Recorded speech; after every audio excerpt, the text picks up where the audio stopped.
most people right now, it's been a pretty tough year, yes, for most people. How many of you, people keep saying to me this has been a long year? I go, longer than most, not really, but how many of you feel that this has been a long year? It's been faster. And the tendency with a lot of people is to go, we're in December, no we're not, we're in November. What you do in the next 6 weeks can dramatically change your 2022. Okay, what you do in the next 6 weeks can dramatically change your 2022. The actions you take now, the focus you put in now in the next 6 weeks before the December shutdown will determine how you start 2022. You want to start 2022 with tight cash flow, don't do any sales now. You want to start with good cash flow in 2022, sell now because of the lag period. So yeah, just get excited about the end of the year and going into a new year. So who's here for the very first time? Who's never been at Circle of Influence? Welcome, give them a big hand. Nice to have you here. How many of you are here for your second or more time? And some of you are sitting thinking, why does he ask? Because if some of us are here for the first time, then there's other. You never know in this world. Some people. So welcome back. Great to have you guys. There's a number of you that are becoming regulars, coming now every week. So great to have you. And those of you that are new, who've never been in my world, my name is Barry. I have a business called Uncovering Greatness. Welcome to the world of Uncovering Greatness. I've been in the field of personal development, sales, and business development for the last 15 years. I've worked around the world. I've probably trained tens of thousands of people how to build bigger, better, greater, stronger businesses, make a lot more money, create wealth, and essentially move from survive to thrive. In that journey, I've been very blessed to work with the likes of this guy, a guy called Blair Singer, and he's, if you don't know who he is, he's one of Robert Kiyosaki's Rich Dad advisors. And in that journey, worked very closely with Kiyosaki, spent 2.5 years traveling around the world with him, learning from him, teaching alongside him, and getting my ass kicked by him as a mentor and a coach. We've talked about mentorship a couple of, I think last week we talked about mentorship and the misalignment that people have in the term mentorship. You know, people that read books and say he's my mentor. I go, no, he's an author and you studied his book. He's not your mentor. You know, so I was very blessed to spend 2.5 years with Robert. Had him out here a couple of times. And in that journey in 15 years, I've been able to build what I call a circle of influence. People who I've learned from, people who I study with, people who I've worked with all around the world. And we decided to set up a program called Circle of Influence, where I can introduce our community to my circle of influence, people who help me grow in my business, in my world, in my life, and help you expand your circle of influence. You know that I've said it a couple of times at Circle of Influence. You guys would have heard this before. Some of you, but a lot of people say your net worth is equivalent to the size of your network. How many of you have heard that? Okay, that's not true. Your net worth is equivalent to the size of your leveraged network. Many people know a lot of people, you're just not speaking to them. Yeah, I watch people in the network marketing game and I go, you just started a network marketing business. Have you shown your mates? Ooh, no. And they hold themselves out of business. People start a coffee shop and they don't go tell all their mates, hey, come for coffee. What they do is they invite their mates to come for free coffee, and that's not how you do business. Okay, no, none of my mates come and get trained for free. They send their staff, they send their teams, they come to my programs, they pay. Do I give them preferential deals? Sure I do. But that's business. So what is your circle of influence? Going into 2022, how are you expanding your circle of influence? Who are you hanging out with? You're a product of the people you hang out with. You hang out with losers, you'll become a loser. You hang out with millionaires, you become a millionaire. You know, you hang out with winners, you hang out with positive people, you become a positive person. You know, you are a product of the environment you put yourself in. So, if you want to change you, start changing the environment. Greatest piece of advice that guy gave me 15 years ago was, Barry, if you want to change where you're at, change your friends. And it sounds, how many of you get it? That sounds pretty tough. It's change your friends. These are people, and at that stage, this is what my life was. I had a great life. I had spent 10 years in the corporate world. I headed up an American organization, traveled all over Africa, taken a business from 50 million to 150 million rand, earned great income, had a great team. What did I do? I worked damn hard. I flew around Africa, came back on the weekends. I played golf on a Saturday afternoon. I had the same tee off time, 11:27, 11:34, or 11:41 with the same other 11 guys that I played golf with pretty much every Saturday. I played league golf on a Sunday, spent a little bit of time with my family, went on a golf tour twice a year with my friends, went on holiday once a year with my family, and that was my existence, and life was great, or so I thought. But it was the circle of influence that I was in. Does that make sense? There's nothing wrong with that, but I realized there was something in my life that said, I need to change, I need something different, I need to move. Circumstances created it that I went back into becoming an entrepreneur again. I've always been an entrepreneur, started my first business when I was 16, and I've always been an entrepreneur, spent a period of time in the corporate world, but I've always been an entrepreneur, and I started my own business again, which is a training business, and I started spending time with guys like this, which put me in a different environment. The only problem was, he lived in the US, I lived here. In order to spend time with him, I had to fly to the US, go buy seminar seats to help in his events. But I started hanging out with people like that, started changing my environment, and they started having an impact on how I thought. They never demanded that I change, but just because I was in their environment, I started thinking differently. I started asking myself questions like, do I like who I am? Do I like what I do? Do I like how I behave? I started playing golf less and less. I started attending seminars on Saturdays instead of going to golf. My group of friends were worried about me. Were they worried about me, or were they worried about themselves? And a lot of times we get worried about ourselves based on what other people are doing. Were they good guys? They're good guys. I have a relationship with many of them to this day. But for a number of them, I have no relationship. As soon as I broke out of that mold, they continued with their life. I went on with mine. Does that make sense? So that's really circle of influence. So when you're here, I'm going to encourage you, connect with other people, find out about them, find out what they do, find out how you can serve and help them. Does that make sense? Yes. So give yourselves a hand. Welcome to Circle of Influence. I know this, every single one of you could be somewhere else right now, yes? Mm-hmm. Just don't be there in your head right now, be here. Okay? Physically, be here, mentally, be here. I'm going to do everything I can in the next hour or so to give you some value, some insight, and that you can take away and put into both your life and your business. This is not only about business, this is about life as well. Those of you that are new, basically how we run this is once a month I teach. I teach from my perspective. Once a month I get one of my experts at Uncovering Greatness to come and join me up here, and we teach from their perspective. And then once a month I bring in one of my circle of influences from either in South Africa or around the world. Last week we had Billy Siliconi. How many of you enjoyed listening to Billy? He's a great character, isn't he? We had Billy Siliconi come in live into the room via Zoom, and I interviewed him. And how many of you got some good insights into where he's at? Yeah. How many of you think that it would be great if most of our leadership operated like Billy and thought like, yeah, just open and focused. So that's the nature of this. So today I'm going to start off and I'm going to give you a message.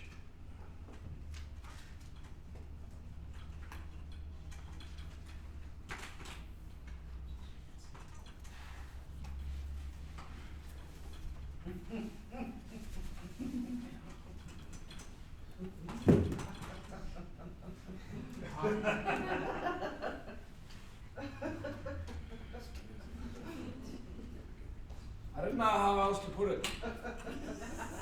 And those of you that know me, I don't often swear in my rooms, but it's a very powerful word when used in the right context.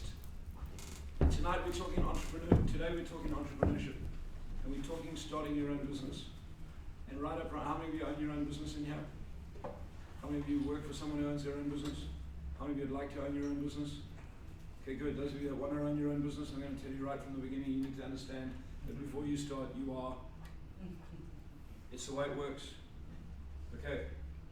We have this myth around entrepreneurship. Start a business, you're going to make lots of money. You're not, you're going to struggle. It's damn hard. It's damn difficult. Those of you that own your own business, how many of you know what I'm talking about? Okay, so people tell you start your own business within a couple of months, you'll be a millionaire. It's BS. Okay, it's a journey. Okay, so today I'm just going to unpack what is an entrepreneur, and if you understand the core fundamentals of what it is to run a business, what it is to be an entrepreneur, you'll set yourself up to have a much better opportunity of creating success. Okay?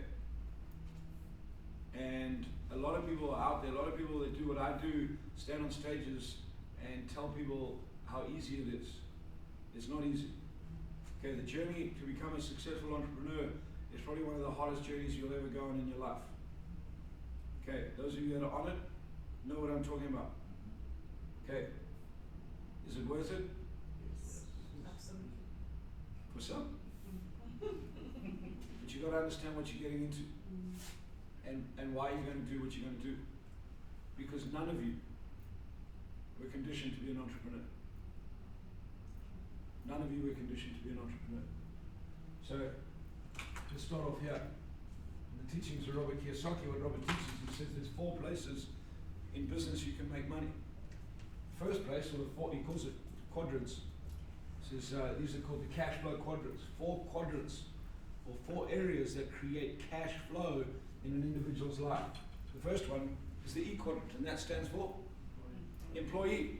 Okay, so employee, and how do employees generate cash? They have a job. They go to work. They get paid to work. Okay, go to work. Hey ho, off to work. I go and then I get paid. Okay, that's the way that side works. Okay, now if you're not an employee, then you can become S, which stands for self-employed. Okay, or if you go to university, you become specialized, you become a specialist, you become a doctor, a lawyer, a surgeon. You have some specialist qualification, an accountant, a CA. Okay, now you become a specialist and you operate in the S quadrant.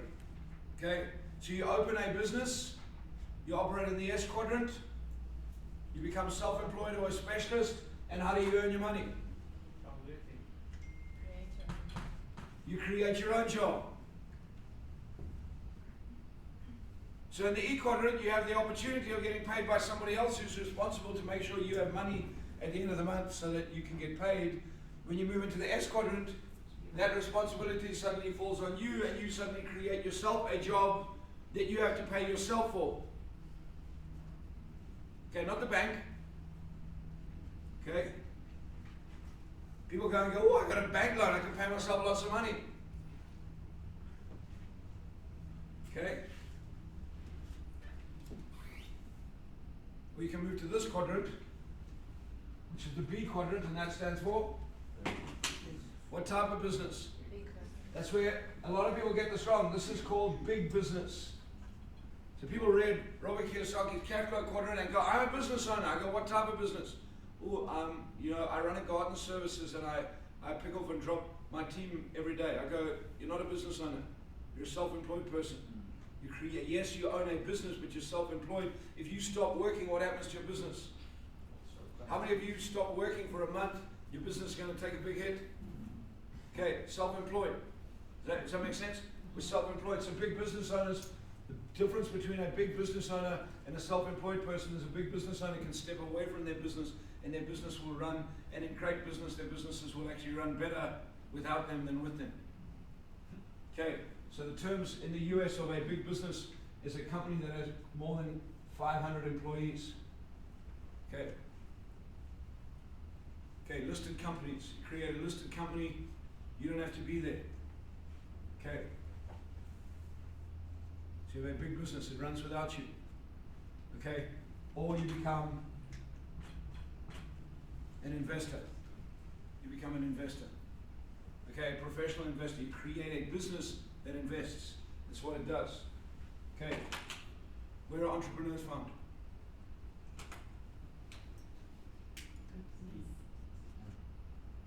And they're not found here. Okay. Employees are not entrepreneurs. Okay.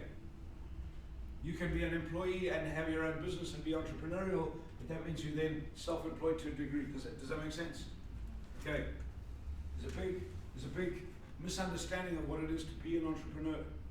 I've spent many years in the network marketing industry, and people sell network marketing as the ability to be an entrepreneur.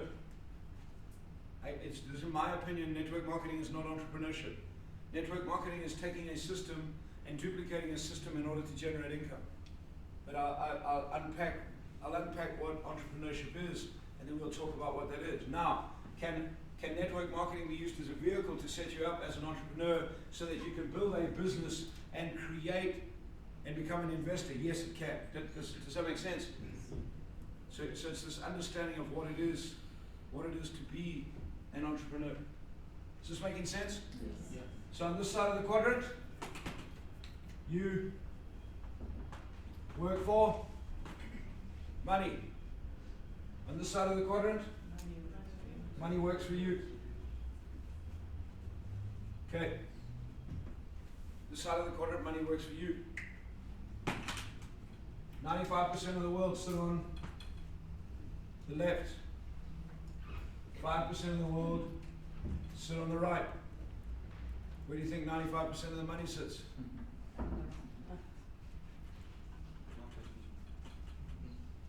It's unfair. No, it is what it is. Okay, it is what it is. Does everyone have the opportunity and the ability to be able to get onto the side? Okay, I'm going to take you through some principles and some methodologies. Any person on this planet can move into the investor quadrant, can move into the business owner quadrant, can move into the self-employed quadrant. Okay, it's a mindset. Okay, difference is did I say, is it easy for anyone to move in there? No. Okay, it's not. That's the difference. Most people want it to be. They want it to be easy. Okay, so this is what it is. Over lockdown, how many of you seen there was an alarming rise in billionaires around the world? Mm-hmm. Why? Because of this. You invested in Pfizer, you made a lot of money. And the guy that works for Pfizer says, that's unfair. Maybe, maybe not. Who creates jobs? These people or these people? Okay. Who do governments partner with? These people or these people? Who votes for governments? These people or these people? You got it. Okay. This is making sense? Okay, so it is what it is. This is not my theories, this is what it is. Okay. 95% of the world plays on this side of the quadrant, 5% of the world plays on this side of the quadrant, most of the money sits on this side of the quadrant, and it keeps growing because they focus on creating two very important words which are called cash flow. These people make money work for them, these people make work for money. Okay. Making sense? Yeah. Any questions? So, what's an entrepreneur?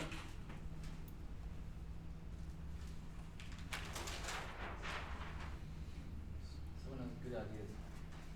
Very good. Good man. Someone who has good ideas. Okay, how many of you have some good ideas? But you're broke. Okay, so you're a broke entrepreneur, maybe. Okay. Okay, good. Anyone else? People who know how to implement ideas. Okay, good. So people who know how to implement ideas, good. Good. Could you be an employee and know how to implement ideas? Yes. Okay. Okay, good. So what I'm hearing right now is one thing is entrepreneurs have ideas. Okay, good. Very good. Give them a hand. It's a person who can identify a need and provide a solution.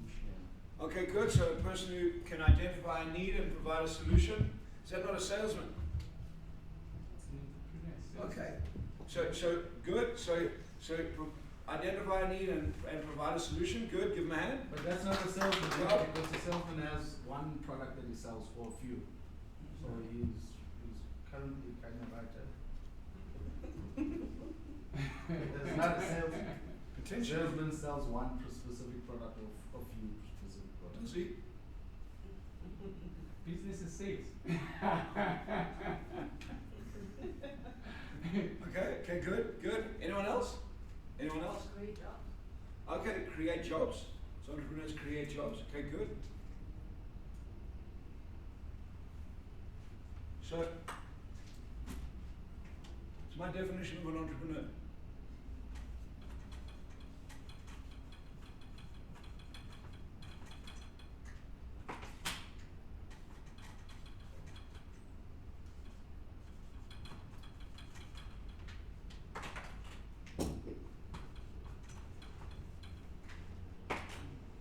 An entrepreneur is somebody who organizes, operates, and assumes the risk for a business venture. Okay, very important. Organizes, operates, and assumes the risk for a business venture. Do employees operate? In a business venture, do employees operate? How many of you are employees in here? You operate, don't you? You get up every day and you operate. You're part of operations. If you're in sales, you've got to get out and sell. If you're in production, you've got to produce. Okay, good. At times, do employees have to organize? Yes. Okay, good. Do they have to assume the risk? Okay, very big difference. Okay, but this is important. Spelling's important as well. Fortunately, you don't have to be able to spell to be an entrepreneur. Organize, operate, assume the risk for a business entity. So, Neil, you said an entrepreneur is someone who has an idea. Okay, an entrepreneur is someone who can organize the idea. Who can operate. Operation means who can do what? Take action. Entrepreneurs take action. How many of you have had a good idea in your life? How many of you still have that good idea? Okay, get it? So the idea is there. What happens is we don't take action. Okay, an entrepreneur takes action. They operate. Okay, they organize ideas. They organize resources. They organize money. They organize capital. They organize people. Okay, that's what they do. They put them together. They go, okay, good. Now let's operate so that we can take. And then they assume the risk of the business. They don't hand that risk over to anyone else. Does this make sense? Yeah. Okay, how many of you are getting a different understanding of what it is to be an entrepreneur? That's what it is to be an entrepreneur. Okay, that's one of the biggest problems with, for example, people get a tender. Okay, so they got to organize. They get a tender, they do something that sometimes they're not equipped to do. They don't know how to operate, and they don't understand the risk. And they don't assume the risk. And what happens is we lose our money. Okay? How many of you were taught this at school? What were you taught? So nothing's changed. I wish I was taught this in school. I was never going to be in this situation. We need this in school. So we weren't taught this at school, were we? Yeah. You were taught, go to school, get a good Job. Before you got a good job, you have to get a good Education. get a good education, so you get a good, so you make lots of. And can you make a lot of money on that route? No. You can. Yes, you can. I have mates that are high level employees, they CEOs, MDs, they make a lot of money. They make a lot of money. But they spend a lot of money. Because very few of them were taught how to be an investor. Very few of them were taught financial literacy. So they don't understand cash flow, they understand income. They work for money. Get to the end of the month, often they earn a lot of money, they have more month left than money. How many of you can connect with that? Okay? Yes. There's something that this explanation that I just want to take that within. Tell me if it makes sense. I explain entrepreneurship in this way that these are people that seek opportunities, just like everyone seeks opportunities. But the difference with them is that if they seek opportunities and they don't find them, they create those opportunities. That's how I sometimes explain Yeah, so Yes. how many of you are looking for an opportunity in life? For me, I think it's human nature to go finding opportunities. You know, you want to get married, you're looking for an opportunity. You have to connect with someone who connects with you, and there's an opportunity to get married. There's an opportunity to share the rest of your life with somebody. That's an opportunity. So my belief is that it's human nature to go look for opportunities. The school teaches us to go for opportunities. School teaches us to follow instructions and do what we're told. So what we do is we told, go get this and you'll make lots of money. Don't go create.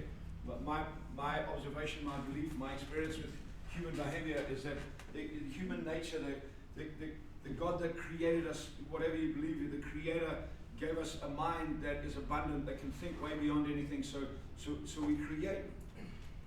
Entrepreneurs create things. Robert Kiyosaki's definition of an entrepreneur, for me, it's very powerful. He says, entrepreneurs create products to make the world a better place, not to rip people off. Okay, how many of you realize that many entrepreneurs are ripping people off because they're focused on making, the only thing they focus on is making? Oh, that's me. So many entrepreneurs are just focused on making money. If I can make a quick buck, if I can get some money, and that's okay. But you're never going to build a long-term, great, sustainable business. Whereas, in Robert Kiyosaki's terminologies, what he says is this, is to create products or services to make the world a better place. Because then what you do, instead of focusing on making money, you focus on making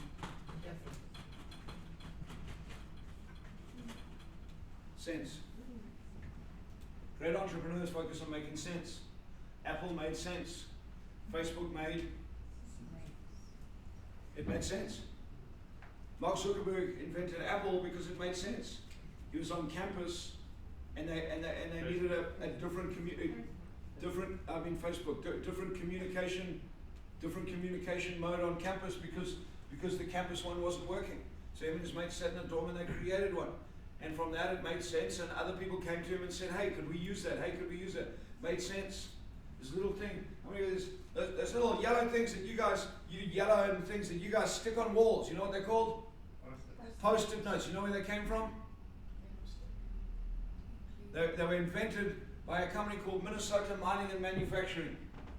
You know who that is? 3M. One of the biggest companies in the world called 3M. Do you know how they were invented? Some guy made some glue that didn't work, and he had it on his desk, and what he ended up doing was he used this crappy glue that didn't work, and what he found, it didn't really stick, so he used to stick it on the back of pieces of paper and stick a note on the guy's computer or on his door. And one day a guy came and said, hey, those great sticky note things, where do you get them from? I said, what sticky note things? That's how that was invented. Why? Because it made sense. It solved the problem. Someone went, that makes sense, solve a problem. Most people are out because they want to make money, and it doesn't make, and then their business doesn't last. The first thing, great entrepreneurs find something, they solve a problem, they go after something that will make a difference, that makes sense to other people. Okay. At the same time, you can go out and make money. How do you make money? Find something to sell. Okay, there's only one thing that makes money. It's sales. Okay, if you can't sell, you can't make money. Very simple. Okay.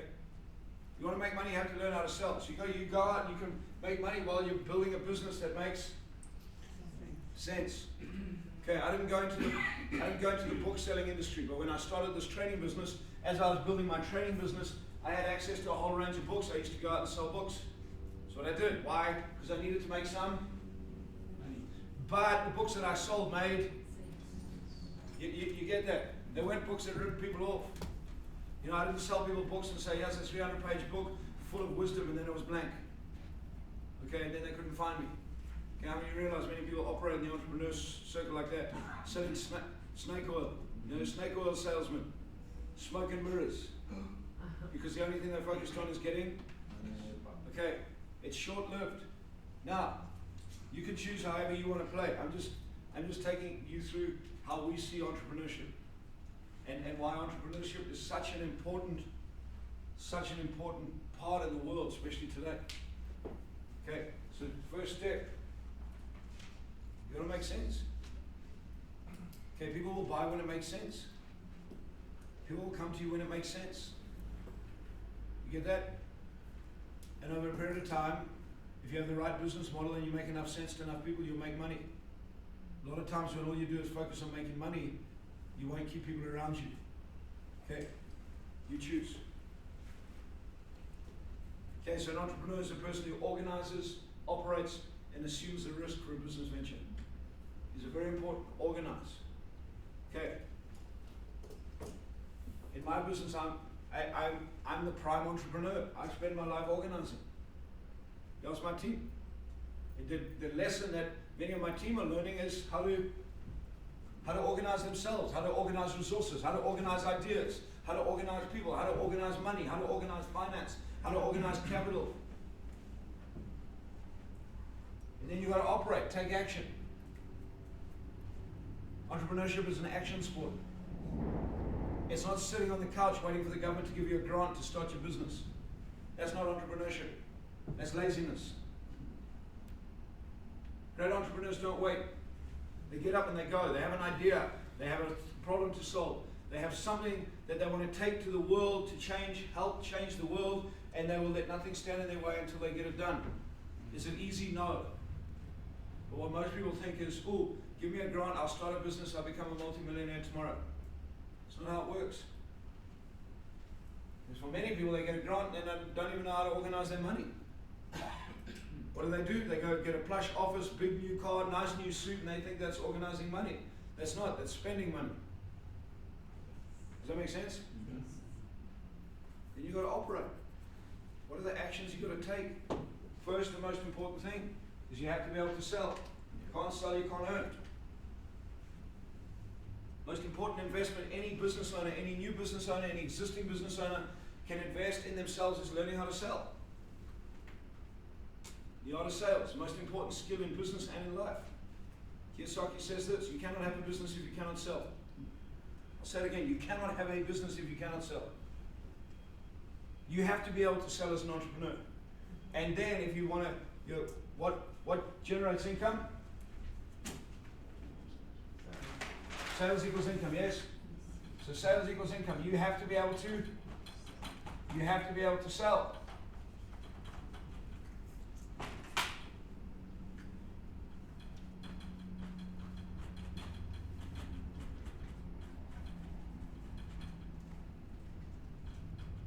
What generates massive income?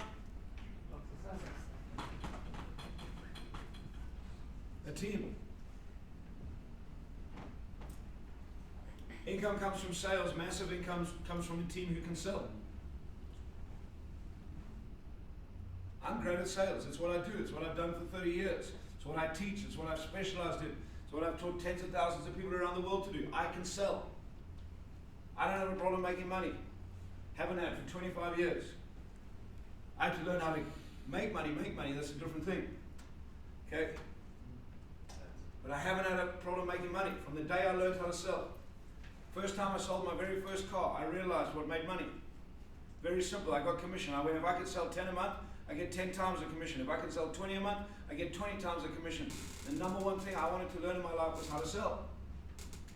So I spent 25 years learning the art of sales. I don't have a problem selling. I can generate income.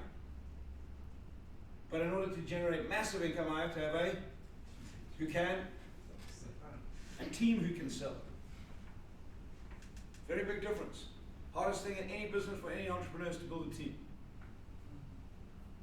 That's why most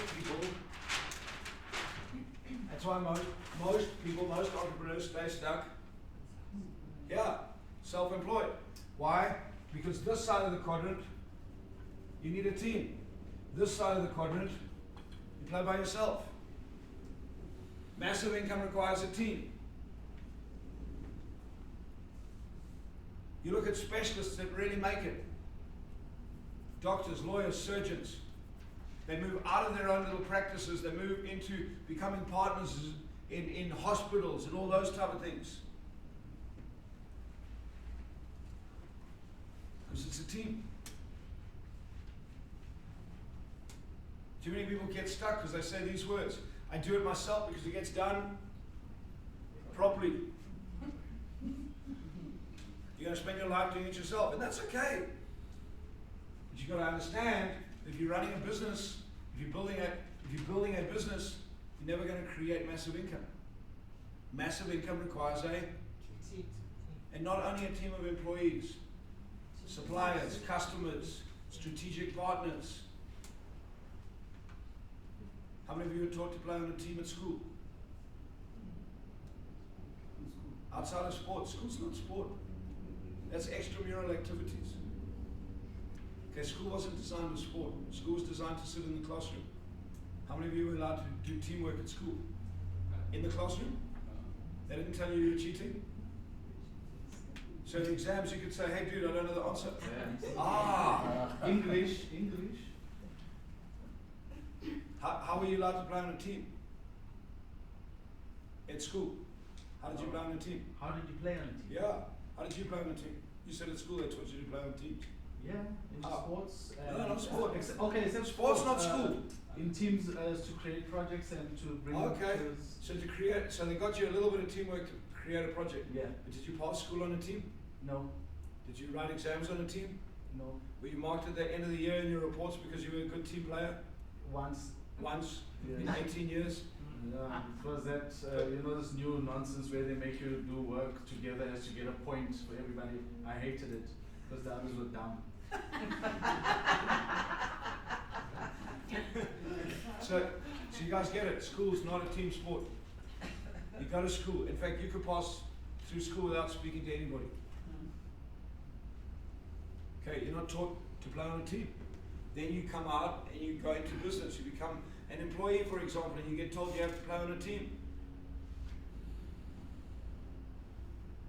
But you don't get marked as an employee on teamwork, do you? You get marked on your performance. You get your salary increase based on your performance. And then you decide that you're going to become self-employed and you're going to build a business, and you have no idea how to build a team. Okay, building a team is not this team building stuff of rah rah rah, link arms, climb poles, sing kumbaya. Woo, we're all going to be a good team. Okay, that's some fun, that's some excitement, but that's not team building. Okay, team building is when the heat and pressure gets turned up, when the income's not coming in, when things aren't working, when you pull together a group of people that can move in the same direction to create the same results. Okay, it's the hardest thing to do in any business. I've sat down with many highly successful entrepreneurs. We've had this discussion. Majority of them say the single hardest thing they've ever had to do is build a team. Have an idea, go out and sell it, create ideas, create action, rely on your own ability. No problem. I want to do a new program, I decide to do it. I want to go out and sell it, I'll go sell it. I'll put people in the room. How do I know that? I've done it for 15 years. But create new programs that I'm not going to get involved in and then get my team to go out and sell it. Different game.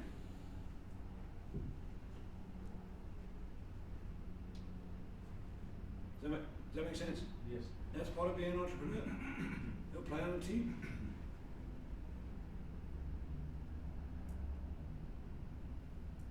How do you do it? You come to my Ultimate Greatness Experience 5-day program and teach you. So, no, that's a great question. You have to learn how to build a team. And it's not, it's easy to put 10 people together, isn't it? I mean, if you need 10 salespeople, can you go get 10 CVs and hire 10 people? Very easy. That doesn't take a lot of rocket science, does it? You can go to a hiring company and say, find me 10 people, this is what I want. Get them to work together. Yeah, but when they arrive, that's when the cock starts, doesn't it? That's like, but I thought you could sell. Yes, I can. Yeah, but why aren't you selling? Because you're not paying me enough. But I told you I was going to pay you this amount. Yeah, but I've got you now, it's not enough. No, I don't like the way that... Get that? So part of it is learning how to build a team, learning how to create the right context, learning how to create the right model, learning how to create the right rules. It comes down to rules, values, code of honor, stuff we're not taught. First of all, it's learning how to change ourselves as an individual because we're taught to play by ourselves, not on a team. Building a team requires you to be able to teach, not tell. Most people are trying to build a team by Tell it. Fundamental mistake people make in a team. I'm the boss. I told you what to do. Go do it. Sure, boss. But they won't tell you that. What will they say? Okay. And then we get frustrated. Great question. That's why. So you have to learn how to build a team. How do you learn? Make some mistakes. You kiss some frogs. And a few more. And a few more. And you learn. And you've got to change yourself. Good man. Joe. This is helping you. Yes. Yes. As you're talking about the teams, I'm just thinking to myself that, don't you think, I don't know if maybe this is what I'm saying, maybe it's not correct. Okay? I feel like the system, the schooling system, you remember you saying 95% of Yeah. what is sitting on the right hand side, Yeah. 5% on the left hand side. Yeah. And majority of people are operating on the left hand Yeah. side. So I'm just thinking to myself that is the schooling system, I went to school as well. Yeah. The way it's created, Yeah. I feel like it's created in a way that develops you to become the E part. You think? Yeah. You think it's created like that? Yeah, it's Okay, supposed to move. there is no thinking. It is created like that. Okay. Because it takes so much to move from the Oh, other quadrant. yes, okay, good. So, how many of you have seen my history lesson in school? Is it okay if I teach you, give you a little history lesson? You want to know where school comes? I don't know where school comes from. Okay, good. So, many years ago,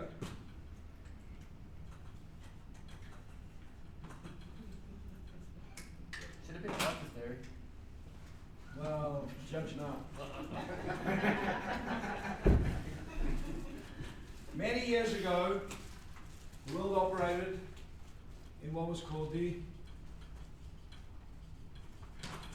agrarian age, the agricultural age. We lived on the land. Doesn't matter where we lived in the world, we lived on the land.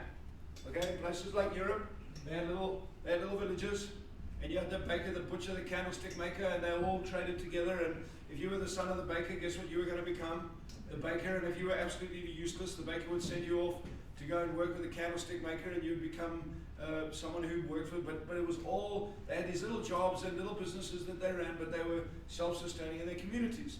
In places like Africa, environment was more nomadic. People lived, they worked together, they lived off the land, they all cultivated, and when that piece of land was finished, they got up and they moved. And that generation would never, ever come back to that land again. Never. Not in that generation.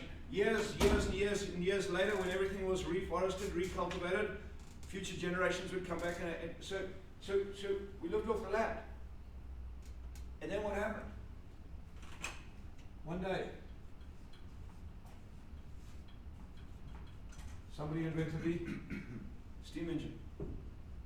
And with the advent of the steam engine,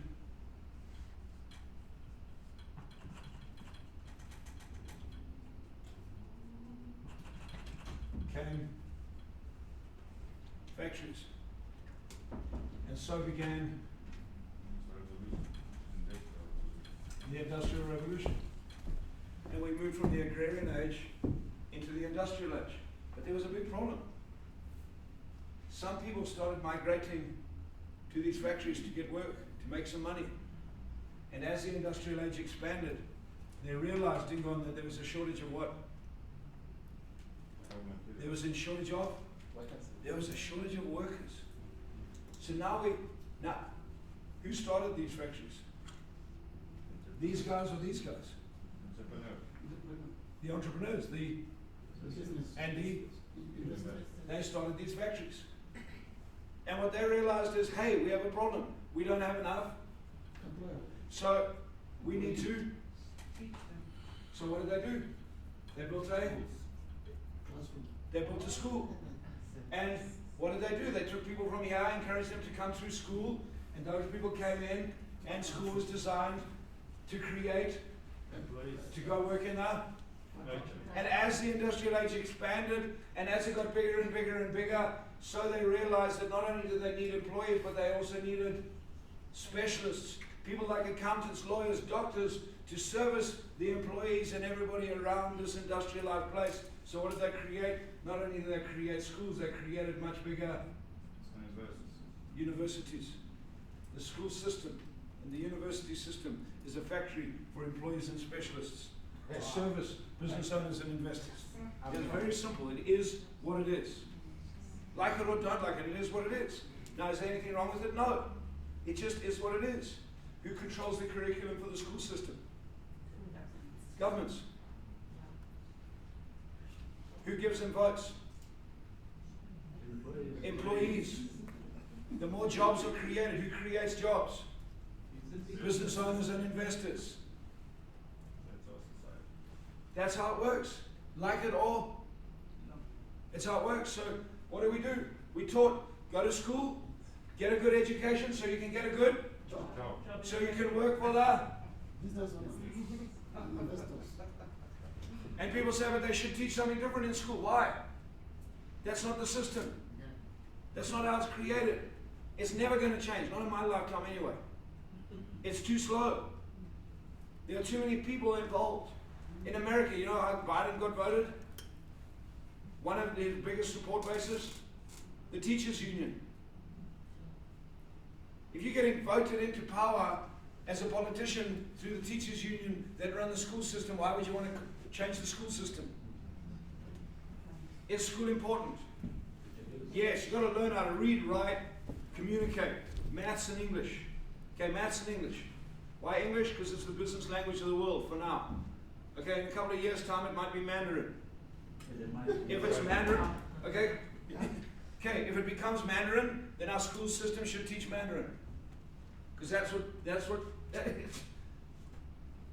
You got and maths. Why maths? Because it's a language of business. It's a language of numbers. If you're going to become a doctor, a lawyer, a specialist, you have to go through the full school system. You have to go to university. It is the system. But if you're not, learn maths and English, become really good at it, find an idea, become an entrepreneur, and go out and learn about business. Learn how to sell. They teach you to sell at school? No. They teach you financial literacy at school? They teach you about money at school? That's why they kicked me out, because I was selling. Here we go. My daughter started a business when she was 10. She was selling stuff at school. Got a phone call from the headmaster, please come and see me. I'm like, what's wrong? I'm disappointed in your daughter. I went, why? She's selling stuff at school. I go, why the hell are you disappointed? She's not allowed to do that. I said, that's the friggin' problem with this place. Yeah, but we have our entrepreneur day. I go, that's not an entrepreneur day. Let's bring some cookies to school and fleece the people around who feel sorry for you. That's not entrepreneurship day. That's cake and candy day. And everyone's going to buy from you anyway, whether you have a good product or not. It's not entrepreneurship. So she got shut down. It was a good lesson for her. She went against the government. That's the deal. You went against the government. I had my first business at boarding school. It was a loan shark business. Worse. I borrowed money from my dad to loan to other kids to buy things that their parents wouldn't give them money to buy. Very simple. I ran at 60% a term. Very lucrative business until I got shut down and threatened with expulsion by the government. I was my first experience on you go against the government, they shut your business down. Make sense? Yeah. That's the lesson. So I go back to your question. You think, or is that why schools are created? That's why. The problem is, the big problem now is not the school system, is are we in the industrial age? Where are we now? Data, info, tech age. We're still teaching people how to be workers. Not thinkers. School does not teach you how to think. School teaches you how to follow instructions. Why? Because that's what's needed. Look, those of you that have ever, I've been an employee. Do you get rewarded for thinking? You get rewarded for doing what you're told to do. What are you going to do? Go do it and make sure it happens. But then there's a misconception because in the environment people say, but no one has the initiative. Well, how could you have initiative if you've been taught for 18 years not to think? Okay, entrepreneurs fell out of this box. Okay, the problem, most natural entrepreneurs didn't fit into the school box. They were like, I don't fit in here. I was at school, I was called stupid. I wasn't. I just didn't see the point of learning geography, doing all that sort of stuff. For years, my mom accused me of selling my clothes, selling this stuff, doing this. I found opportunities. Shit, I sold my clothes. It was zero cost-based business. It was friggin' amazing.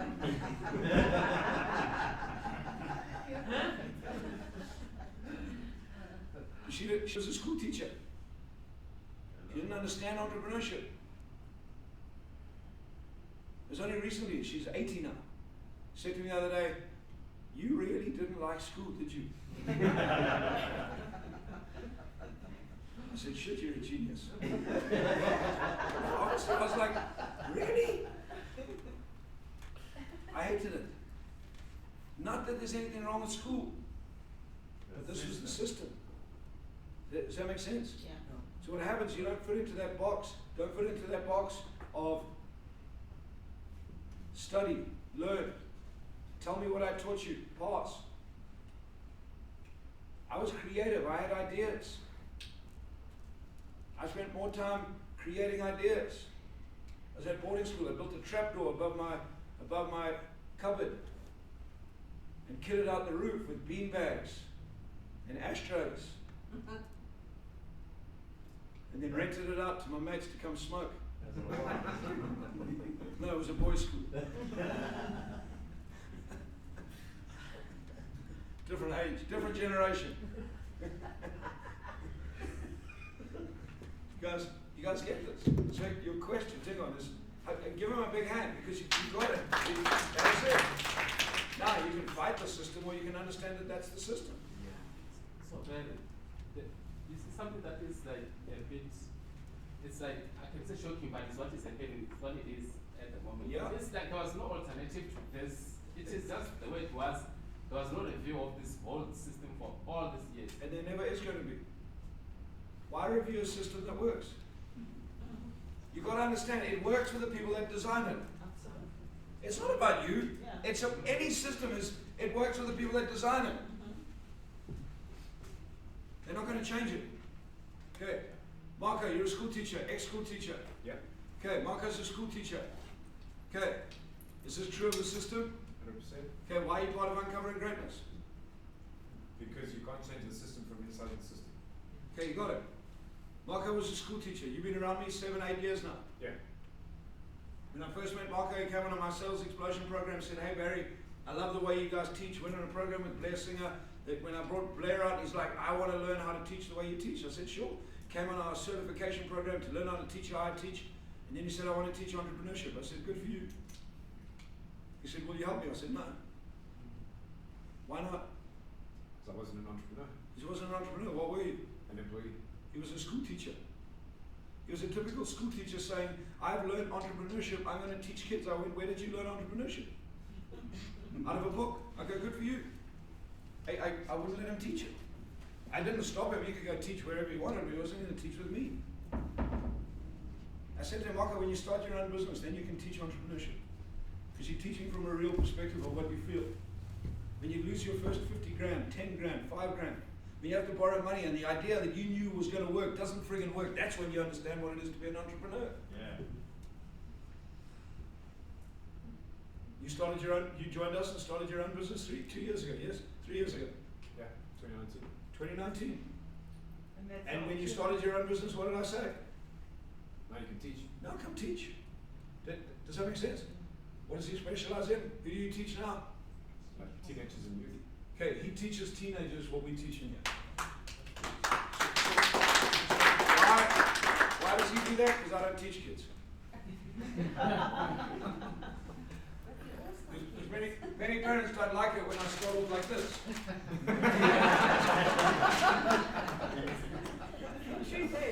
You get it? Marcus says the same thing in a very nice way. You have a problem. Hey? You say you have a problem. You have a big problem. so you guys get it. So Marco's one of our experts, one of our trainers, certified trainer at Uncovering Greatness, and his area of speciality is teaching teenagers. How many of you have teenagers? Give them the gift of learning how to be an entrepreneur. He runs a great program. It's a 5-day program. 5 days, oh yeah. Well, the next one's over Over 2 weeks. It's over 2 weeks, but typically it's about 24 hours of training. 20 hours, probably. And what he does is he teaches teenagers what it is to be an entrepreneur, and teaches them how to make money. Typically in his program, which this one will run over 2 weeks, this last one ran over 5 days, he teaches them, and this takes me into the next key piece of what it is to be a real entrepreneur. He teaches them, first of all, how to find a. Okay, entrepreneurs find problems. Okay, are there more or less jobs in the world today? Less. Next year, are there going to be more or less? In 10 years' time, are there going to be more or less? Less. Okay, well, I don't know, unless they invent another COVID thing, then there'll be a whole lot of other people that will be taking your temperature and sticking the But the reality is jobs are becoming less and less. Why? Because robots are becoming more and more. Okay, because we're in this age, because we're in the information age, technology will take over. Now, are there more or less opportunities? More. Why? You Because the world is. You get it? It's because the world's stuffed at the moment. The world's screwed because there's lots of problems. More problems, more opportunities, but most people aren't taught to solve. They're taught to follow instructions. People get offended with me, especially highly schooled people. Mm-hmm. But I'm highly educated. I go, good, that's the problem. Look at Rich Dad's story. Okay, look. C students employ A students. 100%. B students work for the government. Okay, C students employ A students. Why? Because C students didn't make it at school and they were kicked out. And they had to find something to do. Okay. They're the problem. And they had to go and find. They didn't have schooling to fall back on. They didn't have a degree that said, hey, I'm an accountant, a doctor, I'm a lawyer. They said, hey, dude, you have a problem. If I can solve your problem, will you pay me? And you said, Yeah. boom, I'm in business. That's what they did. They built trapdoors above their dormitory thing to see if people would rent it out to go smoking. Yeah. That's what they did. They found a problem and they said, they like me, they realized that kids couldn't get money from their parents to buy cigarettes and booze at boarding school. So they went and borrowed money from their own dad so that they could loan money to kids so that they could buy. You get that? They don't teach you that at school. It's not an indictment, it just is what it is what it is. There are more problems in this world. That's why people say to me, I was in Namibia the other day, and a lady met me, German lady, she said, Barry, you could teach and train anywhere around the world. You've traveled around the world teaching. Why Africa? I said, one, because it's my mission. Okay, one, because it's the mission that God has given me. It's my purpose on this planet is to make a significant positive impact on the entrepreneurial landscape of Africa. But two, because there are more problems in Africa than anywhere else, which means there's more opportunity. Which means as an entrepreneur, this is the ripest place on the planet to be. If you know how to solve problems. The first step of an entrepreneur is you've got to be able to identify problems. You've got to identify problems. What is it? How do you make money? The secret to making money. Those of you that have been on Sales Explosion, I teach this. Those of you that haven't, you might have heard this before, but I'm going to give it to you again. There's a secret to making money. You want to know what it is? Find out what people want and help them get it. Okay, I'll say it again. Find out what people want and help them get it. Most people are trying to get what they want without helping anyone else. The job of an entrepreneur is find out what people want. How many of you have problems in here? Oh, all of us. Come on, how many of you have problems? How many of you have a lot more problems than you really want? Anyone not have problems in here? If you don't, I can give you some of mine. It's okay. We all have problems. How many of you have big enough problems right now that you'd pay someone to solve them for you? Come on. You. I'm paying you to solve my problem. There we go. Yeah. So who wants to give me one of your problems? What's one of your problems right now that you'd pay someone to solve? Finding out how to build a team. Okay, good. So finding out how to build a team. If you could build a team, why would you want to build a team? So that I can make more money. Okay, so you can make more money. Why? So you can build a big business. Why? That's great, building a big business. Why do you want to build a big business? For myself, to make more money. Okay, Live yeah, better. so you can live better. Where would you live? Where would I live? Still in South Africa? Yeah, where? In a quieter place. Okay, quiet place, like where? Where? Yeah. On the lake or on the beachfront. Anywhere where there's water and I can go fishing. What about on the lake and on the beachfront? Why not? What would that be worth to you? Yo, What would that be worth to your family? that's a good thing. It would be worth anything. I would pay anything to get the first thing, the team. So- To build. So if you could spend 5 days in a highly intensive program and learn how to build a team in those 5 days and play on a team and change your mindset so you really understand what it is to be on a team, would that interest you? Amen. Okay? Would you be prepared to pay 35,000 Rand for 5 days in order to learn how to do that? Why not? I'm still gonna get a discount anyway.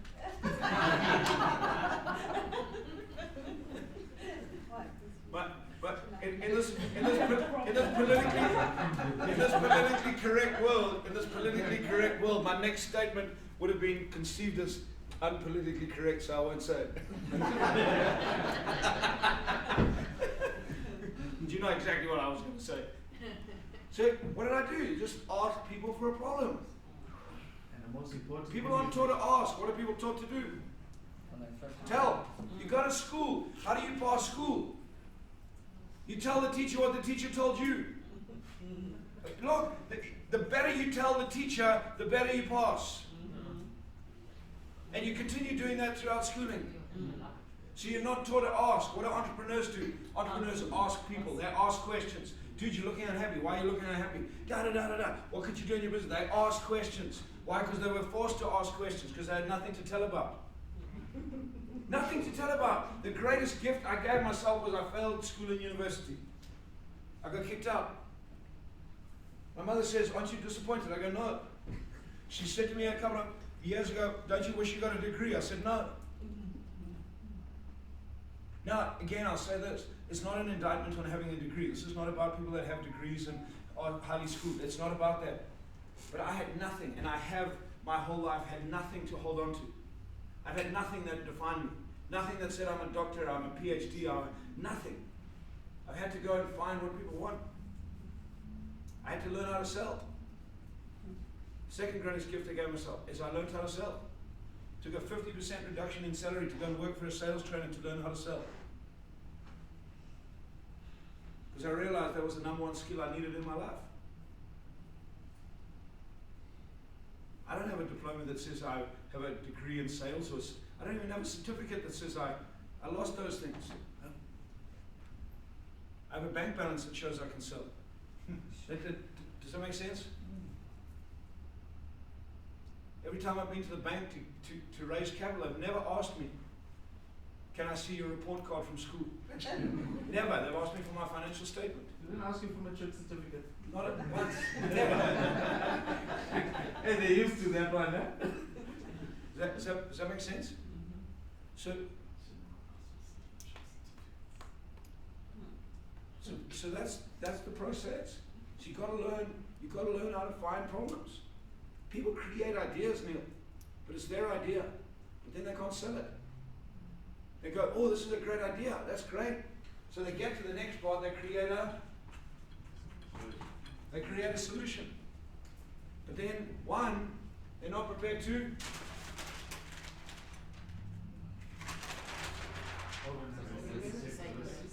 They're not prepared to assume the risk.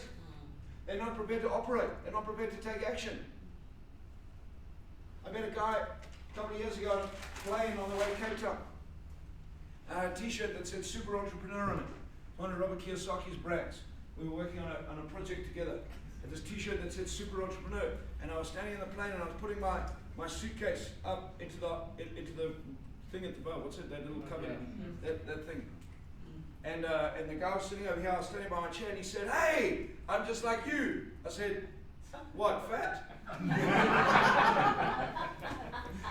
Looked at me, he goes, nah, an entrepreneur. So I said, oh, that's interesting. What's your business? Well, you know, I actually still work for people, but I have this thing that I patented. I go, great, tell me about it. So he goes, no, you know, I patented this, and this is going to change the world, da da da da da. I said, great. Now, see, I'm an entrepreneur. I went, that's interesting. And, no, I still have a job. And how many of your units are you selling? No, I haven't launched it yet. Okay, when are you going to launch it? Well, I've got to make sure the patent's right and I'm protected. I said, by the way, how long have you been developing this? 7 years. I said, good luck. I said, good luck. Because why? Not prepared to assume the risk. Not prepared to assume the risk. Great idea. It's going to change the world, but I'm not going to quit my job in order to go after it. I'm not going to go after someone. That guy stands on Shark Tank and says, I got the greatest idea in the world. And they go, what do you do to generate income? Oh, I still got my job. They ain't going to give him a friggin' dime. Not a penny. One, he can't organize other people. He can't organize capital. He can't organize people to invest in his idea. He can't operate. He has an idea. He's patented. Yes, he's got... Everybody's got ideas. Correct. You can't sell. And he can't sell. So the job of an entrepreneur is to identify a problem, create a solution. Or identify a problem and find people that have the solution. People make the mistake that you have to be the solution. No, you don't. You just have to create the solution. Okay, how many of you have teenagers in here? How many of you have teenagers? Okay, ages between Marco? 13 and 13 and 19. Okay, funny, they're teenagers. Okay, 13 and 19. How many do you have? 2. 1. 2. 1. 1. 1. 2. 1. Okay, good. How many of you went to your program? 27th of November. 27. How many of you are interested in sending your teenagers on a program on the 27th of November to kick off the end of their year and start 2022 in a different thing? Okay, good. Speak to Marco. He'll take you through what he does. Okay, good. Look, I have a program. It's a team business development program. Am I going to teach it? No. I don't even have to be the solution, but I can identify that. And as an entrepreneur, I can go sell the problem to the solution that somebody else can deliver on. Too many business people are trying to be the solution. You don't have to be the solution. In fact, I don't want to be the solution. That makes sense? Because if I am the solution, I have to work. Okay, I don't get paid to work.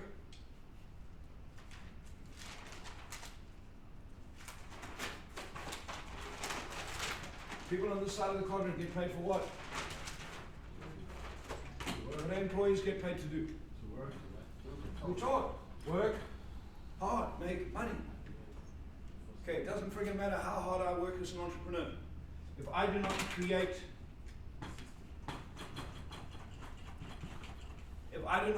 results, I get paid squat. Entrepreneurs work for results, employees work for work. It's a different mindset. It's a very different mindset. I can't rock up to work and hope that I'm going to get paid at the end of the month. I have to rock up and sell something. I have to rock up, generate income. Not only do I have to sell something, I have to collect the money as well. It's all very well going, hey, you're going to buy my product, but if I don't close the deal, if I don't collect the money, well, I'm just going to work for free. It makes sense? A big mistake that many people make is they come out of being conditioned as employees, which is pretty much all of us are. Why? Because we went through school. You're conditioned as employees, but the longer you stay in the system, the more the mindset goes, and people start their business. The reason, one of the number one reasons employees fail in business is they think it's a job. I started this business, it's going to pay me. Why? Because businesses make money. No, they don't. 96% of all businesses will fail in 10 years. How many of you, if you went to get your degree, were told you have a 4% chance of getting this degree, wouldn't do it? And Sully and I were having a discussion. I was going, it's interesting when you compare the school system. The school system is focused on how many people pass. 96% pass rate of matric. Woo! We like friggin' heck, 4% of us manage to survive.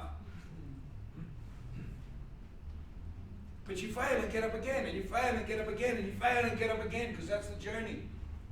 It's not what school teaches you. School teaches you don't make mistakes. Don't fail. It's bad to fail. Stupid people fail. As an entrepreneur, if you're not going to fail, don't start. Okay, that's why I started with this. Because we start with the wrong mindset. Start with the wrong understanding of what it is to be a business. I have some friends of mine, they launched a business a couple of years ago. All of them came out of the corporate world. Man, in their first year, they smoked it. Absolutely smoked it. Created a many million rand business. I was like, well done, boys. Let's see what happens next year. Not because there's anything wrong with them, but they just had a misconstrued idea of what it was to be an entrepreneur.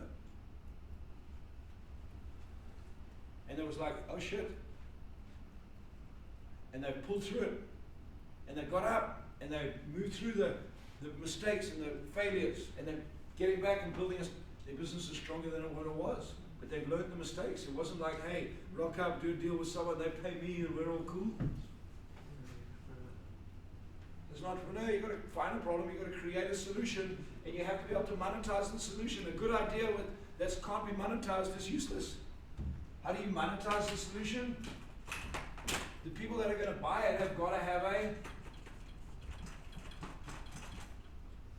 I don't care how big a benefit you think it is. If the people that are going to buy it don't think it's a benefit, they aren't going to buy it. You think it's the best idea in the world. If no one else thinks it is, you ain't going to make any money on it. So you've got to understand people's benefits. Why do they want it? You've got to create an offer. That's what entrepreneurs do. They find problems, they create solutions, they connect them to people's benefits, and they make them an offer. And if the cost of the solution is less than the return of the benefit, people will buy. Say that again. If the cost of the solution is less than the return of the benefit, people will buy. You'll pay 35,000 Rand to build a team if you think that being able to build a team and learning to build a team in 5 days is bigger than 35,000 Rand. Your words to me was, if I could build a team and learn how to build a team, it would be priceless. Okay, is priceless bigger than 35,000 Rand? Yeah. The benefit to you would be priceless. The benefit to you would be waking up in the morning where you chose, either on a dam or on the sea, and being able to go fish. That's what I heard. Mm-hmm. Many people in the room didn't hear that little piece. So you could get up. What would it mean to get up in the morning? You have kids? Yes. Boys, girls? Boys. Boys. They like fishing? All kings, yes. What would it mean if you could get up every morning when you wanted, walk out with your boys and fish, and then take them to school, walk on the beach? What would that be worth? Right. Priceless. You get it. Now, for some of you in this room, you couldn't get to the value of spending 35,000 Rand on a 5-day course. It's okay. You're not my client for that course. Does that make sense? That's where many people that go into business get it wrong. Everyone's going to buy from me. No, they're not. Entrepreneur's job is to solve problems and add value to the world. When you do that, you create change. And people come back. And people come back. I started this business 15 years ago. I still have clients that I've had for 15 years. Have I had them consistently for 15 years? No, we got to the end of contracts and I didn't need to coach them anymore, and then 6 months later I came in and some of them came into my programs, but for 15 years, there's clients that have been doing business with me. Because it makes sense. I cancel coaching contracts with clients when I don't deem that I can help them anymore. Not because I want to make money, because it makes sense. Look, you're coming to see me every week. I think we've got to a certain stage where you need to focus on your business now, put into what I've coached you, do that for 6 months, then come back to me. But you're going to waste your money and my time if you're just going to keep paying me every month, because I don't want to do it just for money. Because it doesn't make sense. One more thing that I need. Maybe you've got a group of friends who can teach me how to make the import costs from China cheaper, or not even cheaper, makes sense. Because you buy a product at 10 Rand, the shipment fee is 150. yeah. Do you have anybody Legally, like that? ethically, morally, or illegally, Don't give a damn. Jacob Zuma if I have to. You tell me, I can introduce you to a number of people that do different things. But look, there's a number of ways. Again, legally, ethically, it's how you structure your businesses. You know, what businesses do you structure? Do you have a business structured in China? There's many ways. Look, business can be done legally. This is the other thing about entrepreneurship, and it's a mistake many people make. And it's one of the biggest lessons I took away from Robert Kiyosaki. Is there are rules, play by the rules. You play by the rules. The problem with many people is they build a business and go against the rules. You go against the rules because of the principle of exchange in life. You know what the principle of exchange is? It's give and take. Okay, it's not a theory, it is their principle. It's the principle of reciprocity. You give, you will get in return. Okay, you keep taking, it will be taken from you in return. It's the way life works. It is a life principle. It's one of, if you want one of God's principles, it is the principle that exists. You do business illegally, it will come and bite you. It will find you. Well, then I think the transport or import industry is illegal. It might Totally be, illegal. it might not be illegal. Because it doesn't make sense. It might be unethical. Yes. It might be immoral. You know, It just doesn't make sense. but and especially at the moment, I mean, shipping costs have gone up 5, 6, 7 times. Exactly. Well, How the hell do you bring in something that is a need? supply and demand. Exactly. So that's the current problem, and it was exacerbated by lockdown and COVID and all that sort of stuff. So how do you get around it? That's your job. No, honestly, that's the job. There's a problem. How do you get around it? I don't know. How many people facing the same thing as you? Many of my clients that are importing stuff are facing exactly the same problem. Find a ship, consolidate your own shipments all together. Hey, And this is all one Get- strategy to do go- like go- this. Partnership. partner, Yeah. team. Look, you import stuff. Yes. Do you import stuff? Who imports stuff? Who imports? You import stuff. You import stuff. You import stuff. There's 3 people in the room. Okay, you're not going to, probably amongst you're not going to fill a container ship. But could you find 100 people? My money, I need to import containers, full Okay, containers. good. And whole container, it's actually a container. No, what I mean is the whole container. container ship, not a container. Oh, container ship, okay. Yeah, I'm going Shucks. this way. Could you find 100 people that import that you could create a whole consolidated ship and then That's control your brilliant. own shipping costs? So legally, ethically, and ship the whole industry. Is it going to be easy? No. Okay, what's easy? That's the deal. 100%. Okay? Is it going to make sense? Maybe. If you can be part of a consolidated group and reduce your cost and control the ship, would that interest you? Yes. Would that interest you? Okay, there's an idea. So we've got 3, 4 people in the group. Okay, And so I'm not But with that's you. all I'm not business. having illegal stuff in my No. It's nothing illegal. I was just thinking, at this moment it's become so tough that whichever way possible, I need to get it done. But obviously, as you said, there's a give and take, and there's just whatever you do look, comes back at you. here's So an you have opportunity to for find a you. solution. This could be an opportunity. This is how, okay, people, this is how entrepreneurs create businesses. They sit in environments like this and they go, wow, I heard a problem. The guy that makes money is the guy that will go out, find a ship, find a shipper, find a group of people, put it together. I just started Uber shipping. Watch.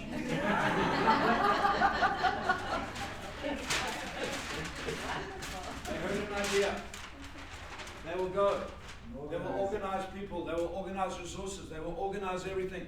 They will operate. They will take the action. Go. I sat in that event with Barry. This is what you said. You still interested? Excellent. I've got another 50 guys that are interested. Would you like a piece in it? But most people go, that was such a good idea, but it's too hard. Risky. It's too risky. That's the deal. And guess what? In 3 years' time, when there's a whole new company that started out with consolidated shipping for a whole lot of people, someone will go, that's unfair. That was my idea. One of them who Okay. said that was my idea. You get that? Get it? When you have an idea, and that idea is meant to come to the world, be rest assured, you will not be the only person on the planet that has that idea. The people that make money are the people that operate. Assume the risk. That is what entrepreneurship is. Most people are sitting around waiting for a handout. Waiting to be paid for something. Entrepreneurs act. It is not easy. It is damn hard. But it's not difficult. It's simple. Most people don't want that. They want it easy. Have an idea. Ooh, look, I did a 100 million rand deal because I told someone that I had this great idea. What fairy tale are you living in? That's the stuff of fairy tales. Does that make sense? In your rows, next to someone behind you, next to you, I want you to discuss what have you learned so far today. Go.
Hey, start finishing off.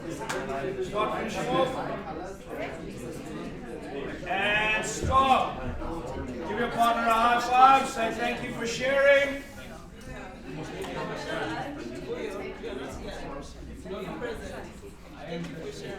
Okay. Who wants to share? What you learn?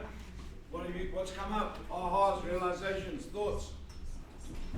You brought in the idea was already there, we just didn't notice it. So you said, the things that you said is consolidate a whole ship. Get a few people together who are shipping, importing, and that could be a solution to your problem. Yeah. Then we realized that it's already happening with the Chinese people, especially at China Mall. Any China Mall, what they're doing is they're coming together and say, okay, you're doing underpants, you're doing socks, you're doing what, let's all put it in 17 containers and we put that price together, we split the price in half. There we go. So the answer is there, I just didn't see it until it was spoken of. Very good. Now the next step is, The next step you're either is going to think about find it a or you're great going to solution. act on it. Yeah, so the solution is, Alden says, Chinese are number one, you can't speak to them, there's a language barrier. Number two, they're racist. Alright, case closed, don't touch. That's the two problems. And her solution is, okay, find a damn interpreter. Well, Why can't you find an Why don't you interpreter? just do it with South You Africans? see, the thing is, Why- you don't think outside the Why box don't you until just somebody else speaks Why don't to you just do it with South Africans? That's the whole thing, now you have to confine to South Africans. These people are already and create a whole new business. And as someone who does it. Okay. I think mostly we just focus too much on problems. You know? We focus too much on problems Yeah, you don't rather than focus on the actually solution. dwelling on the solution. You have, because you the got it. solution- Exactly. You have the problem. The problem's there. Create the solution. Is the solution that I gave you the solution? No, it'll change. Okay, this is the other thing I learned. One of my colleagues who's very good at innovation, he says one of the biggest problems people have is they get stuck on their idea. It's my idea. And their idea becomes like their little baby that they're going to birth. Okay, when people are telling you your idea sucks, let it go. Change it. Okay, we become too stuck on the idea, and then what we do is we go find people who are going to tell us it's a good idea. You know, it's like, if you remember, those of you that have kids or have kids, or remember when you were a kid, you used to do a piece of art. It was really crap. And you'd take it to your granny and she'd go, wow, that's amazing. Bullshit, it's crap.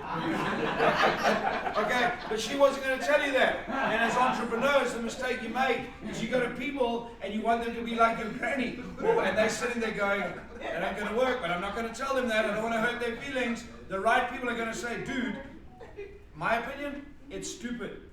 Really, why? Tell me more. But what people do is they get offended. Don't tell me my idea is stupid. You see, I should. Okay, and that's what happens. That's when we get stuck. You've got to be open to let it go. Okay, that's called organize. Organize your thoughts, organize your brain, organize your ideas. You know, my team knows with me, I'll start with an idea and go, we're going to run with this and let's see what happens. Friggin' heck, in the space of a couple of weeks, it starts changing. We do a program, it changes. Do another one, it changes again. Shift. What most people want is, how am I going to do it? I don't friggin' know. Do it. Yeah, but what are the steps? I don't know.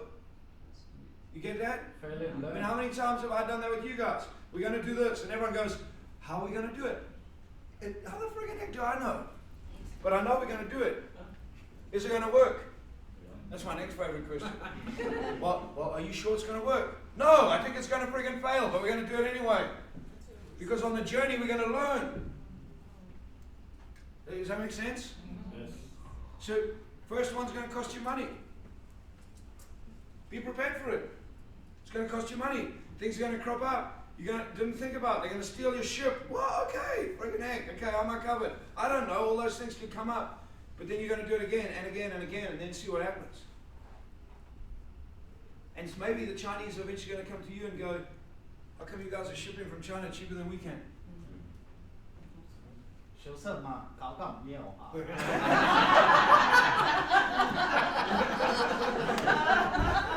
And those of you that don't understand Chinese, what they actually say is, you are...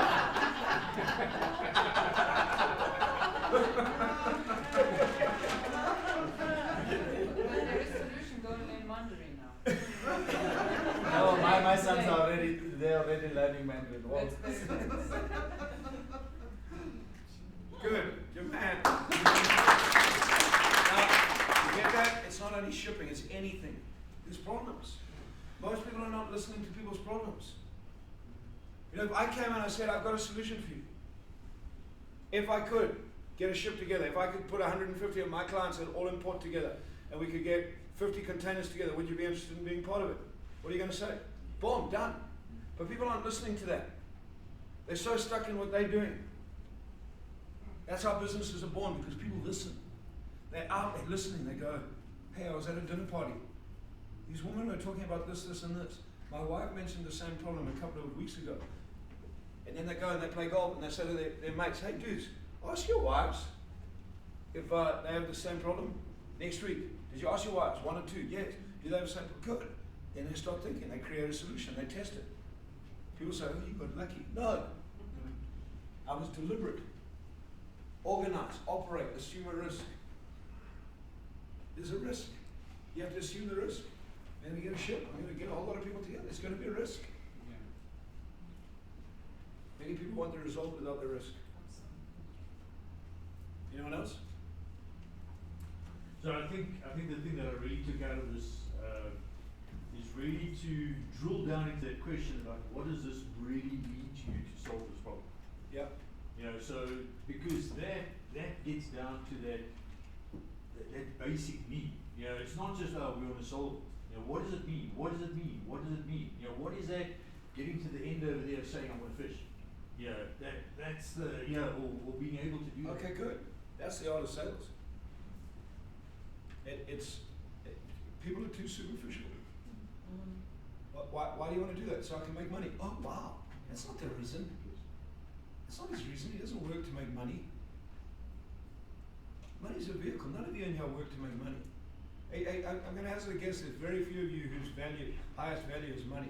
You wouldn't be in this room if your highest value was money. You'd know and make it. You'd be making a shitload of it. You wouldn't need to be here. No, honestly, because it's not your highest value. Your highest values will be your family, but outdoors, friends. There's different values. Money's a vehicle. Money's a vehicle to allow us to do what we do. I'm driven to earn money so I can teach people for free. No, I'd love to be able to go into Soweto, teach. How many of you think people anywhere in Africa need to learn what I taught you guys today? But the biggest problem is people can't afford it. The other problem is governments won't fund it. Why? Because it's not CETA accredited and all the crap that goes behind it. So they can't get real education because you've got to give them these are the 10 steps on how to be a good entrepreneur. Great, now you have highly informed people that can't do anything anyway. You get that? So one of my goals, why I want to make a lot of money is, could I put 1,000 people in a venue in Soweto and say, come and learn about entrepreneurship? But isn't that one thing stopping you from doing that? That Money. damn CETA. No, that damn CETA. No, accreditation. money. I could get CETA accreditation. That's hard work. Much easier to make enough money so that I can fund my own thing and say, you guys come, no problem. There's many ways around it. But that's what drives me. What else drives me? Not enough money to teach trainers to do what I do. Because I want an army of 100 trainers going through Africa, teaching sales, teaching business, teaching entrepreneurship, teaching people how to think about how to solve problems. So money's not the driver. There's a different reason. So, I saw your eyes light up when I talked about your boys fishing. That goes here. Money's in here. You've got to connect it to here. People buy on emotion, not on logic. Money's logic. It's not emotional. It's very emotional when you have none. But it's not the lack of money, it's what you can't do with it. It's the fear of not being able to pay your bills. It's the fear of losing. That's emotional, it's not the money. You got to dig down in it. Why do you want it? Does that make sense? Yeah. So it's the art of ads. Those of you that want to learn how to do that, I teach that in Sales Explosion.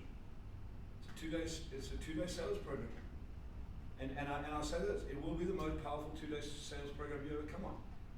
You'll learn how to sell, you'll learn how to ask questions.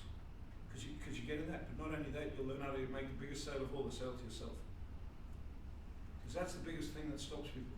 The idea is great, but we walk out the door and it's like, yeah, well, no one's actually going to take me up on it, and it's going to be too much hard work, and the sale closed before the sale even began. Why? Because our little voice took over. So, dig deep, give them a hand. Anyone else? I think this whole lesson boils down to, as an individual, identifying that your truth is not my truth. Correct. So you are as smart as what you're supposed to. What you do not know, you cannot achieve.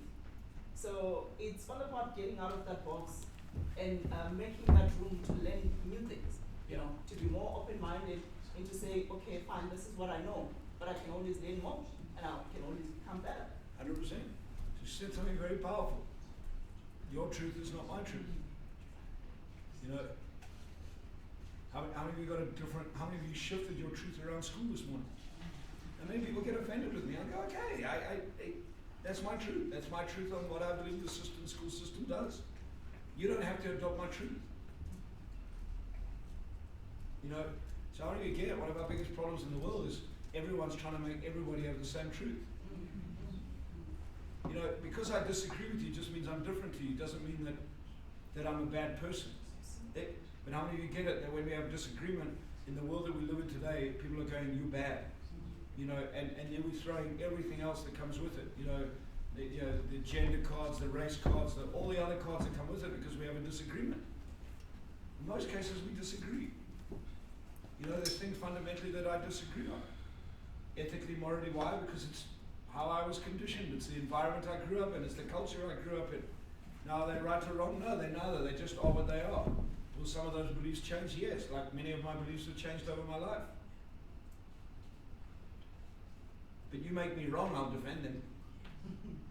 You help me understand, and I make myself wrong, I'll change them. Very different perspective. I see a lot of sales. Most people are telling people why they're wrong. Most people are trying to tell people why they need to buy the product, and that's why they struggle. You need to ask what the problem is. What's the headache? Yeah, my goal is to help you tell yourself why you need to buy the product. That's all.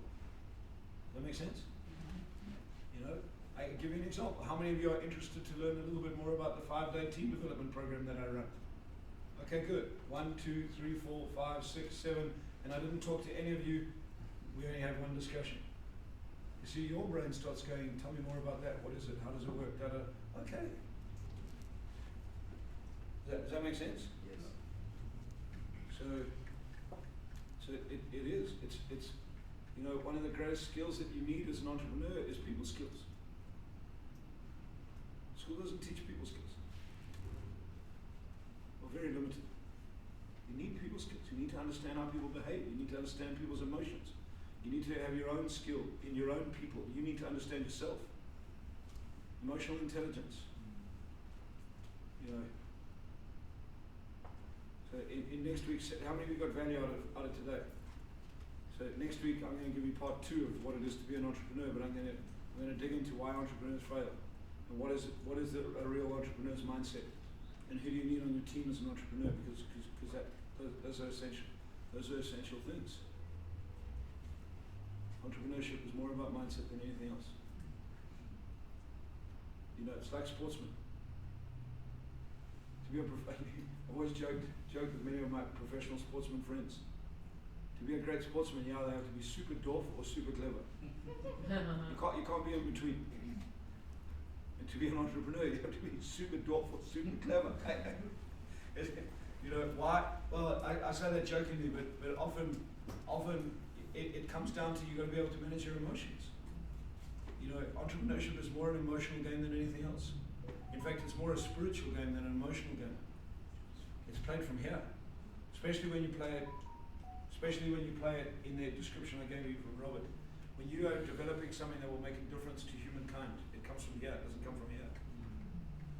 And when it's not working, it becomes emotional. And the reason people quit is not because they don't know what to do or how to do it. It's because they can't stand in the heat.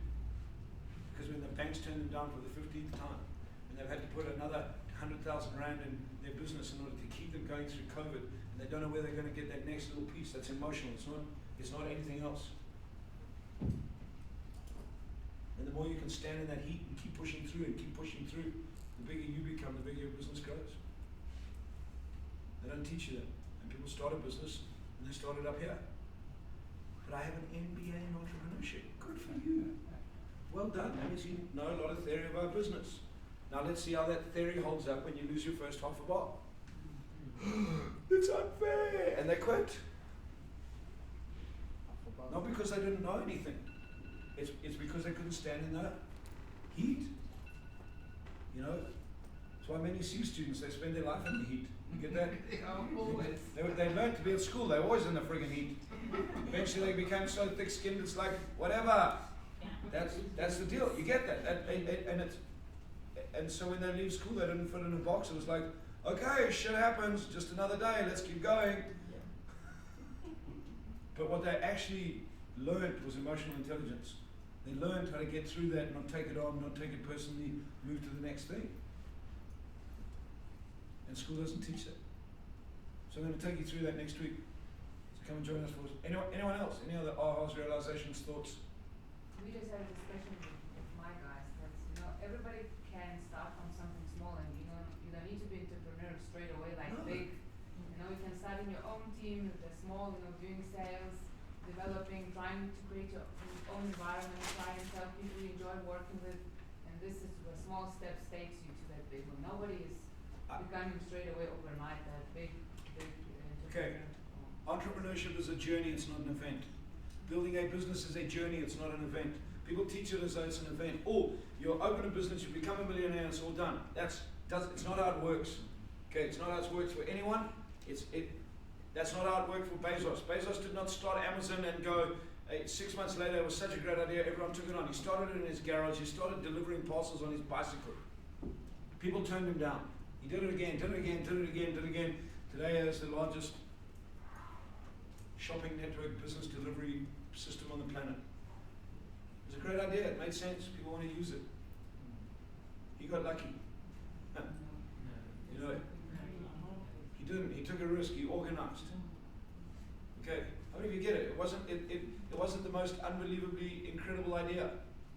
It's delivering friggin' parcels on a bicycle. It's what he did and how he did it and how he learned and how he moved, how he created, how he organized more people and expanded and expanded. Most people can't do that. Well, he could obviously see what we couldn't. Because Correct. he was ahead of his time. 100%. So, you get that? So, just back on that. So, you know, you don't have to quit here to start a business. This business is designed. That's, you know, people say to me, what do you think of network marketing? I think it's one of the friggin' greatest systems on the planet. Why? Because employees can stay in their job and learn people skills. They can learn how to sell. They can learn how to develop something without quitting their income. What an opportunity. You work from 8 to 5, you leave your office at 5, you go spend 2 hours connecting with people, building a network marketing business so you can learn about business. But the key part is when you start a network marketing business, be in it for 5 years minimum. Because that's when you'll get the learning. What most people do is they get in it to make money, not to learn. You don't make money, and then they're not making money after 3 months, they quit and blame the network marketing business. No. So what you do in a network marketing business, you learn a system. You learn how to follow things. You learn how to follow leadership. You learn how to lead people. You learn how to grow people. Fundamental essentials if you want to become an entrepreneur and build a business. And people say to me, network marketing is a scam. I go, get a life, man. Life is about networking. It's what it's about. Absolutely. You know, are there scams? Yes. Do you have lawyers that scam you? Yes. Do you have accountants that scam you? Yes. What? So never go to a lawyer? No, because that's part of life. It's duality. So there's good and bad and everything. Does that make sense? So in that, you know, when I was in the corporate world, I encouraged people that worked in my team to go and start little business ventures so they could think like business owners. So when they came and they were working in the business, they weren't thinking like an employee, they were thinking like a business owner. You know, I had the opportunity, I've been an entrepreneur all my life, so when I went into the corporate world, I thought like an entrepreneur. You know, it was my MD couldn't understand how I thought. You know, first time he came, sat me down and said, do you want an increase? I said, no. He's like, well, what do you think you should have, your increase should be? I said, I don't want an increase. He was like, what? I said, I want an increase. I said, I want 1% of all new business I bring in next year. He looked at me. He did his sums. He said, no, you'll earn more than me. I said, okay, I don't want to earn any money. Take away my salary. I want 1% of everything I generate. Same response. If that was me, I would have said, dude, go friggin' handshake. Yeah. Different mindset. Does it make sense? Yeah. He was paying me to work. He wasn't paying me to create results. I knew that I had to back myself to create results. Most people won't do that. You want me to work? You want me to create more results? Pay me more. I'm the opposite. I'm going to create friggin' results for me, and you're going to pay. And if I don't create results, well, that's my fault. That's where you see the real sales reps from those bullshitters. Yes. You got it. But Yeah, also it's a the salary. coin has two sides. So like myself, I worked many years for somebody. Yeah. And then I changed it when I came to South Africa, and now it's totally different. And you have so many aha moments because when you were employed, you don't realize what it takes you to get that. Then you know that somebody can pay you salary and this, and then you know, come in. 100%. It's such a different game. You just Yeah. both sides. I wish that every person could have this look. And neither's right or wrong. It just is what it is. They're just two different worlds. They're two different worlds. When I go into the corporate world and do training, one of the key things I do is I try to teach employees to think like entrepreneurs. Why? Because if you do that, you give yourself the best opportunity to create your own income. What an opportunity. Someone else is paying you to earn money to grow your life. Wow. You know, wow. And that's why when I was a sales rep, wow, what a gift. So you're going to fill this whole friggin' warehouse. You're going to take all the risk with all the money. And you're going to then pay me commission if I go sell the shit that you're risking your life for. What a bonus. So I have no risk other than not being able to sell. And then I train sales reps, now they complain, I've got too much admin. Dude, suck it up. Do your admin at night. Get on the field, go sell.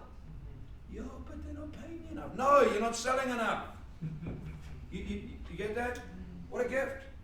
Someone's prepared to take all their money, invest in a whole lot of product that I can go sell and they pay me commission on it. And at the end of the month, if we don't sell, it's your problem. Oh wow.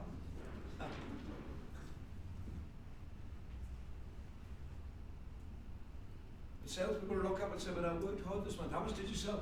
No, the economy's down. How much did you sell? Well, you know, but I worked hard, so I should get paid. No, you don't get paid to work, you get paid for results. So it's just, it's a different mindset. So you got it in any business. If you can think like an entrepreneur in the business, you give yourself an advantage. You give yourself an advantage over any employee. Because employees don't think like that. Yeah. You get that? If you're a business owner running a team, teach them how to think like an entrepreneur. It's tough. It's friggin' hard. Ask my team. Make sense? Yes. Good job. Give her a hand. So for me, it's exactly on the point you're touching now, is that I've been businessman for many years with very good results, but me selling. Yep. Now, for a event of my life, well, I couldn't be in the business, I couldn't sell. Now, trying to change to my team selling and contracting even the most expensive people in the market to go sell and then don't bring results. That was when I was thinking that I'm failing, I'm as a businessman to jump to that. But it looks like that there's some knowledge that I need to get to be able to teach them how to sell. Yeah. And that's, I think, is the catch-31. It's like, how do you actually jump from that business to a business where you can make other people sell? 100%. So that you're not failing. You're just struggling with the problem that most entrepreneurs struggle with. And you know, we talk about scale, we talk about growth, and when we're in control of it, it's okay. We can make money because it's what we do. But when you've got to get other people to do it, so there's a couple of critical things. It's a mindset that you create. It's the environment that you build. It's the rules that you operate under. It's the people that you're looking for. So that 5-day program that I do, it's called the Ultimate Greatness Experience. That's what it's designed. It's designed specifically for business owners, entrepreneurs who are wanting to expand beyond themselves, managers, executives in businesses that need to expand their team, and it's designed. It's a 5-day. It's a very intensive program. It starts at 8 in the morning and goes until 10 every night. It's for 5 days. It's actually I do it at the Birchwood Hotel. We stay at the hotel. You're there for 5 days. And basically what happens is you get put on a team, and for 5 days you build a business on that team in the program. And so you experience how to get other people on your team to sell. You're going to experience in the room heat and pressure. You experience all the things that you experience, but in 5 days in a very compressed environment, you learn how to deal with it, and then in that environment. So every day you'll report back on numbers. Every day you'll report back on what's happening in the team. And like anything, you know, games reflect behavior. So those behaviors that come up are going to come up in your team. And you know, on reports that I've had with people that have been on that program, probably the single most powerful 5 days they've ever spent in their life. So yeah, it is. Why do I teach it? Because it's a program I went on 15 years ago. I did it in the US, and it dramatically changed my life. I subsequently ended up doing 5 of them in the space of 2 years in the US. Went back. I went back actually I paid for the program so that I could work in the room to serve Blair, so that I could learn how to teach that program. It's a very powerful program. It's limited, maximum 30 people on the program. So it's a very small program, but it's very intense. I play a game every day with you that will change how you think about team dynamics, competition, and all that sort of stuff. And yeah, you know, it is the difference. You know, I love what you say. You know, I paid huge money to hire the most expensive people. Sometimes the most expensive people are the most useless people. Because in business we're looking for results, we're not looking for work, and it's finding those results oriented people, and it's really matching what you need, because your business, each one of us have unique businesses, unique cultures, unique environments. You need the people that fit into that environment. You know, I don't come out of this world that goes, you know, you have to accommodate everyone. No, you have to accommodate the people that are prepared to be accommodated in the environment that you create. And when you do that, that's when you succeed. Not everyone is going to fit on the All Blacks, because They play the game by a certain set of rules. Just the same, not everyone's going to fit in the Springboks. They play the game, but you want Springboks that are going to fit in the Springboks. Does that make sense? So thanks Thanks for for your that. time, sir. Pleasure, bud. Thank you. Sorry, when So- is this happening? In March. So just a quick one, any of you that are interested in the Ultimate Greatness Experience, you want to know more about the 5-day, just write your name down at the back for me and then I'll send you an email and then we'll chat about it. And it's a program that I personally invite people on and then talk to you about would it be a good match for you and then we run from there, okay? Any other questions? You had a good day? How do you recognize from the sales explosion?